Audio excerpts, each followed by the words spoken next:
I have with me here two esteemed guests who came all the way from Asia to speak in front of you today. Cancer DAO and DLife, and I will let you introduce yourself shortly and say a few words about the project. We will kick off the panel this way. Oh, you have the mic, okay. So introduce yourself quickly and about the project, and then we'll dive in. Yeah, very happy to be here. I'm Chen. So my background is bioinformatics. And DLife is a project dedicated to develop the infrastructure to connect life science to Web3. So we can provide something like biotech service, something like the logistics and the supply chain for the DeSci and the longevity project. And we have developed some on-chain infrastructure like genome-based DID and the decentralized analysis platform. So that is what we are doing. So our vision is going to connect the life science industry to the Web3. Yeah, thank you. Yeah, hello. Very glad to be here. And my name is iSpire. I'm the head of business of Cancer DAO. Cancer DAO is a community-driven DeSci project. We are aimed to establish cooperation between cancer patients and industry and hospital, finally combine all the resources to be a data-driven protocol in Web3. Before I came to Web3, I'm also doing the bioinformatics sciences, the same with Dr. Chen. So I have both background with bioinformatics, science, and Web3.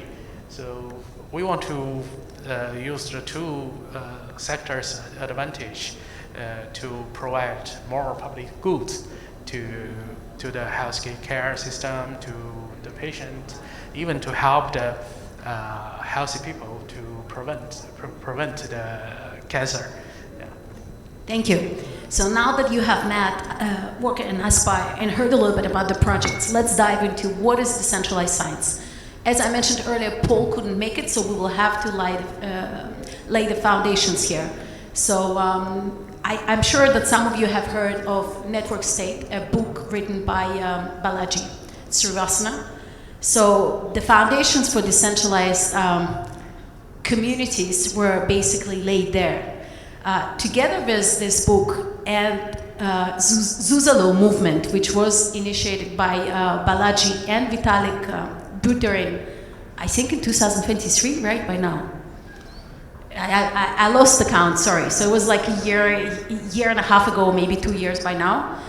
We all gathered in Montenegro in a place called Zuzalo, where for 2 months, Vitalik and Balaji and a few other partners have encouraged experimentation in the frontier of science, Web3, AI, biotech, and other disciplines. And this is where the decentralized science movement really got its very, very big push.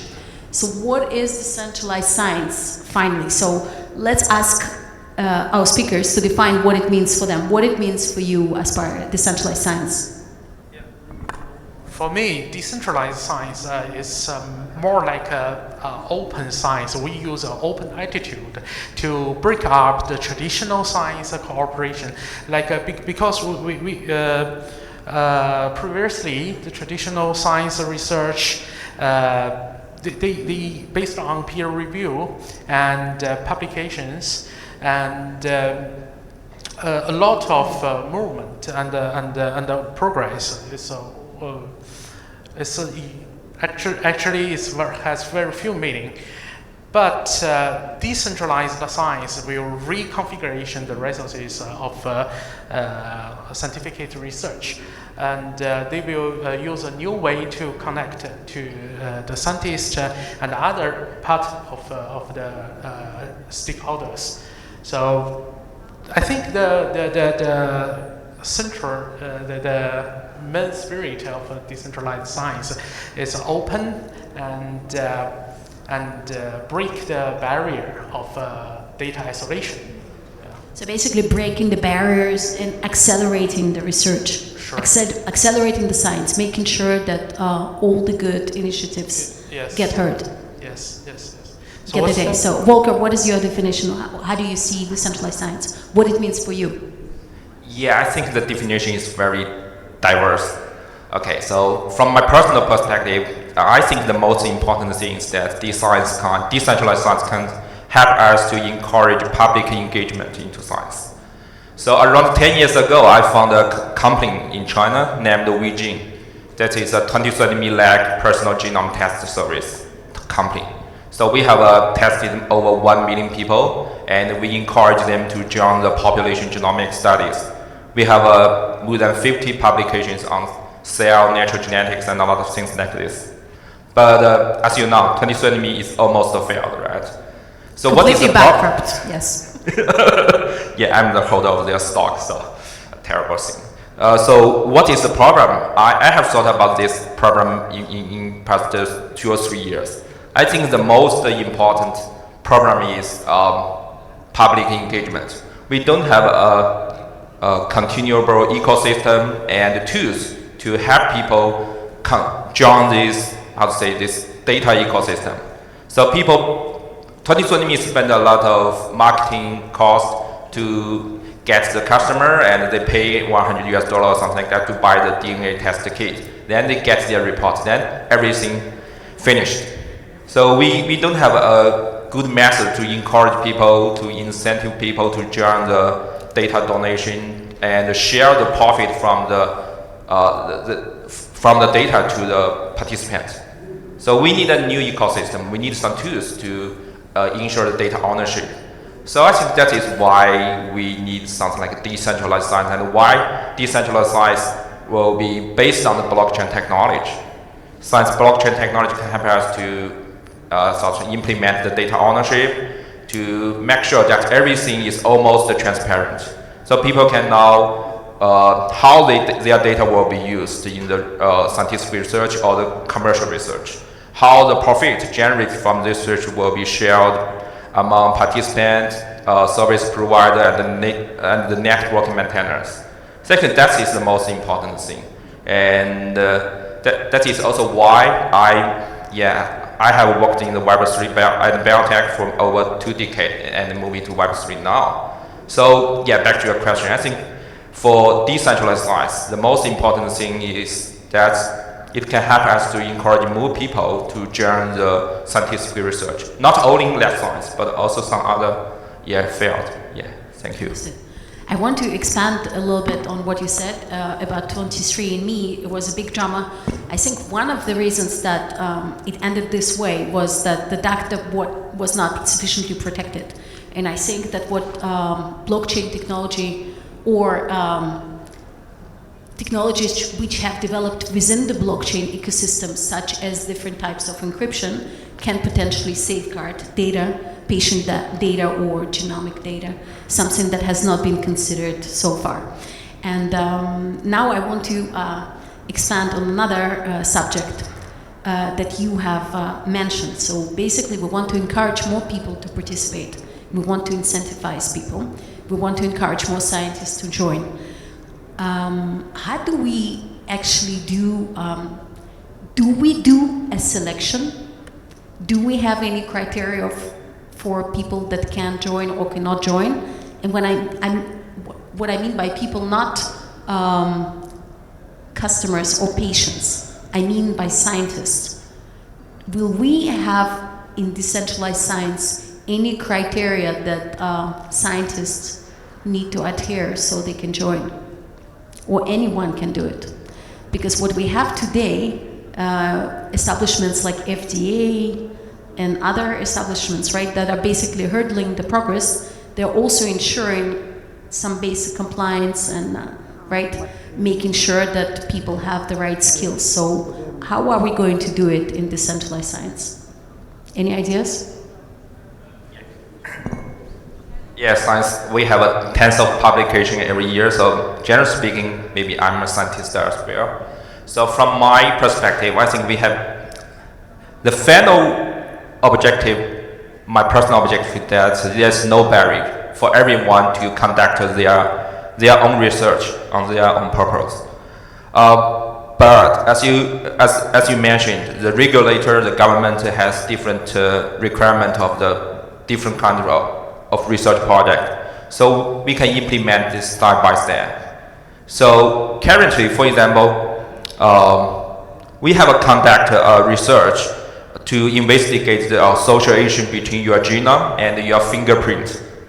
So in the traditional funding model, for example, if we want to apply some funding from NSF or maybe NSFC, NSF China, so it is almost impossible to get funding 1 million or $500,000 US funding if you want to investigate the association between fingerprinting and your genome. It is very hard. But what happened? We encourage our personal genome test people to provide their fingerprinting information of their 10 fingers. Then we collect the phenotype, and all of them has their own genome data already, and they have to sign the information consent. Then we have a collector over 2,000 or 3,000 people's fingerprinting information, and with their signed information consent. And the paper has been published on Cell, so which is one of the top journal in the life science field. So actually, that is a kind of we makes the barrier to start your own scientific research project lower than traditional one, right? So this is the first step. It meets all the requirements of the regulators and the government. So and I think next step is that we can have scientists to start their own project easily, traditional scientists, and then we can move from so-called citizen scientists. So of course we have some criteria to judge. So this scientist reject is good, that's why it's bad. But actually that is very limited. So for example, we have a lot of famous scientists. Their research, their discovery has been judged as a bad one at that time. But now we think it's good. So no one should make the judge on the scientific project. So I think we can implement step by step. I don't think we should put some very specific requirements to say, oh, this scientist can start their project, that project shall be terminated. Okay, that should be determined by the maybe population public, not some government agency or a group of scientists. Yeah. Thank you. Yeah,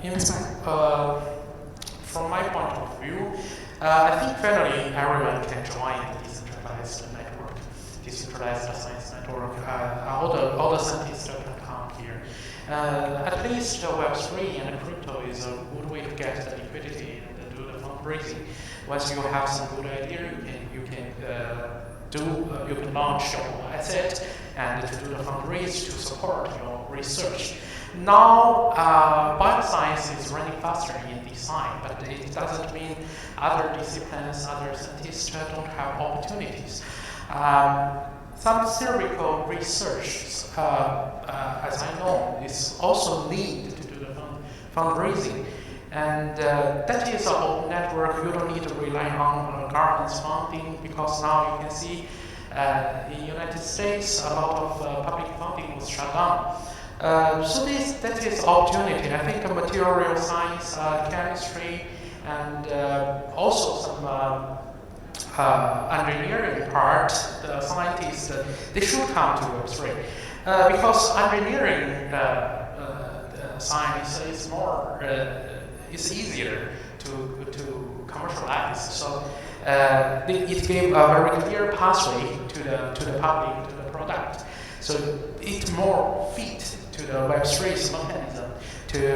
You don't need to establish an entity, and you can get a 724 permittless asset market in Web3. You don't need to just fundraise from Nasdaq to the US dollars asset. You can fundraise other kind of asset. So this way, it's very easy and to give the researchers to do the fundraising. But one thing I want to emphasize is that all the research must be follow the rules and scientifically moral. That is very important. Well, I don't want to see any other scandals happened. It will strongly destroy the reputation of DeSci. DeSci now is still... Tyrannos comes to mind when you say that. Tyrannos, remember? That was not it's more, yeah, it's more need the self-discipline because DeSci is still young. It's their reputation need to protect. Yes. Yeah. I agree. Yeah, well, why are you speaking Tyrannos? No, you can keep it, came to mind. You remember it was Web 3, Web 2. I mean, it was not web at all. It was a project out of California with the lady, Elizabeth, which I think got in prison, got a sentence, because the analysis lab that she was running was not, doing a good job. They didn't have qualifications to run the tests that they promised. It was something about blood testing. You remember? Yeah. So lots of things are happening, but I think it's amazing that decentralized science and Web3 at large is offering this kind of opportunity for people to get funding from different players and from funding from the community. But we do need to make sure that we have some track of quality of what we're launching. And it's true that it's still not a mature community and things are getting better. There's some very impressive scientists that are already involved. There's some impressive projects, but there's a lot of criticism also about the tokens. Meaning that science is a big deal. Like whatever you have to do in Cancer DAO or DLive is huge, like in terms of experiment and scientific kind of work that you need to manage. You need to find the right people. As any scientific company, you have your hands full. Now, the funding is very attractive, yet these tokens need to deliver value to their token holders. And here comes a completely different domain of token management, which is by nature completely new and even weird to the scientists. This is the criticism that we heard from people like Taron in the community and others saying that, is this the right way to go? So what's your opinion on that, on the token management, mixing it with scientific research? Yeah, actually,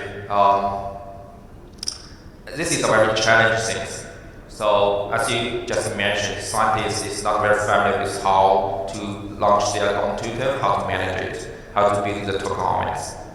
And I think a lot of scientists are very interested in how to get funding from the Web3 community.